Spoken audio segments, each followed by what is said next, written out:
Hi అండి, అందరికీ నమస్కారం. నేను మీ జానీ. ఇవాల్టి వీడియోలో పిల్లలకి ఎంతో ఇష్టమైన ఒక డిఫరెన్స్ అయిన తీగ చుట్టల్ని ఎలా ప్రిపేర్ చేసుకోవాలో చేసి చూపిస్తాను.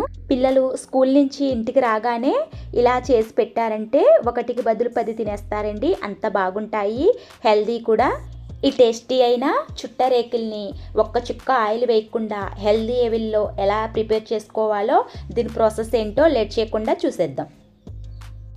ఈ హెల్దీ అయిన రెసిపీని తయారు చేసుకోవడం కోసం ముందుగా ఒక మిక్సింగ్ బౌల్ తీసుకుని అందులోకి 2 కోడిగుడ్లని పగలగొట్టి వేసుకోవాలండి.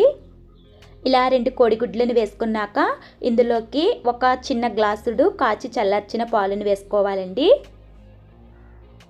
నెక్స్ట్ ఇందులోకి అరకప్పు బెల్లం తురుముని వేసుకోండి.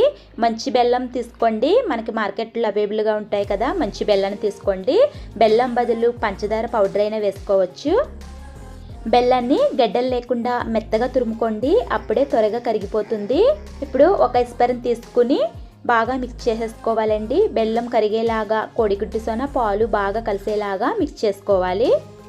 ఇలా కలుపుకున్నాక ఇందులోకి 1 కప్పు గోధుమ పిండిని వేసుకోండి. గోధుమ పిండి బదులు మైదా పిండి అయినా వేసుకోవచ్చు. అలాగే 1 కప్పు బియ్యం పిండిని కూడా వేసుకోండి.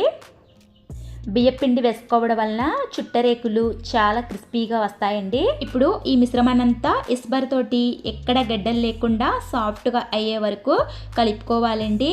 మరీ లూజుగా వద్దు, అలాగని గట్టిగా వద్దు. రిబ్బన్ కన్సిస్టెన్సీలో కలుపుకుంటే చుట్టరేకులు చక్కగా క్రిస్పీగా వస్తాయి.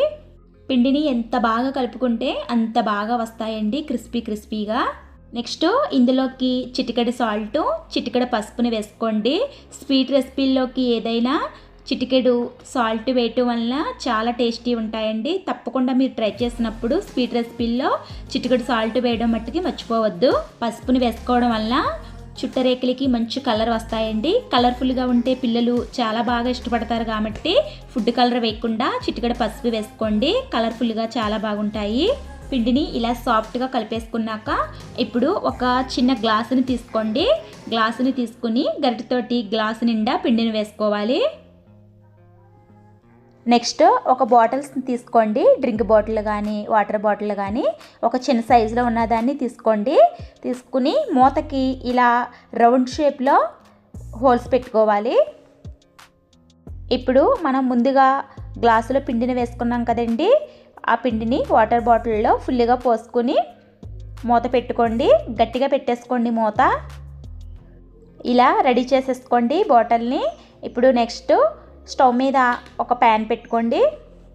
పెనం వీటెక్కిన తర్వాత ఇప్పుడు మనం ముందుగా రెడీ చేసుకున్న బాటిల్ని ఇలా ఫ్రెష్ చేసుకుంటూ పెనం మీద వేసుకుంటే హోల్స్లో నుంచి పిండి పడి ఇలా తీగల కింద పడుతూ ఉంటుందండి. ఇలా చుట్ట తీగ కింద వేసుకోవాలి. మీకు ఇష్టమైతే కొంచెం నెయ్యిని కూడా యాడ్ చేసుకోవచ్చు, లేదా వట్టివి కూడా ఇలా ఫ్రై చేసుకోవచ్చు. ఇప్పుడు ఒక అరటి పండును తీసుకుని దానిపై పెట్టి నేను వీడియోలో చూపించే విధంగా హోల్డ్ చేసుకోవాలి. అంతేనండి, చుట్టతీగ రెడీ అయినట్టే. ఇంకొకటి వేసి చూపిస్తానండి. ఫ్రూట్సే కాదండి, డ్రై ఫ్రూట్స్ అయినా వేసుకోవచ్చు, లేదా వెజిటేబుల్ అయినా వేసుకోవచ్చు. కొన్ని రకాల వెజిటేబుల్ని పిల్లలు అవాయిడ్ చేస్తూ ఉంటారు కదా, అలాంటివి క్యారెట్ కానీ బీట్రూట్ కానీ తురిమి కింద తీసుకుని వీటిపై వేసుకుని రోల్ చేసుకోండి. పిల్లలు చాలా హ్యాపీగా తినేస్తారు. ఎప్పుడు ఇంట్లో ఒకే రకమైన స్నాక్స్ చేయకుండా ఇలా కొత్తగా ట్రై చేయండి. ఇంట్లో అందరు కూడా చాలా బాగా ఇష్టపడతారు, అలాగే హెల్దీ కూడా. ఓకే ఫ్రెండ్స్, మరి ఈ హెల్దీ రెసిపీ మీకు నచ్చింది అనుకుంటున్నాను. మరి మీరు కూడా ఇంట్లో ట్రై చేసి మీకు ఎలా కుదిరిందో, టేస్ట్ ఎలా ఉందో నాకు కామెంట్స్ చేయండి. మరి ఈ రెసిపీ మీకు నచ్చితే ఈ వీడియోని మీ బంధువులకి స్నేహితులకి షేర్ చేయండి. మరిన్ని హెల్దీ అయిన రెసిపీస్ కోసం నా ఛానల్ని తప్పకుండా సబ్స్క్రైబ్ చేసుకోండి. ఒక లైక్ ఇవ్వండి. మీరు ఇచ్చే లైక్ వలన నా వీడియో కొంతమందికి షేర్ అవుతుందండి. ప్లీజ్ సపోర్ట్ చేయండి. మళ్ళీ ఒక హెల్దీ అయిన రెసిపీతో మళ్ళీ వస్తానండి. అంతవరకు అందరికీ బాయ్ అండి.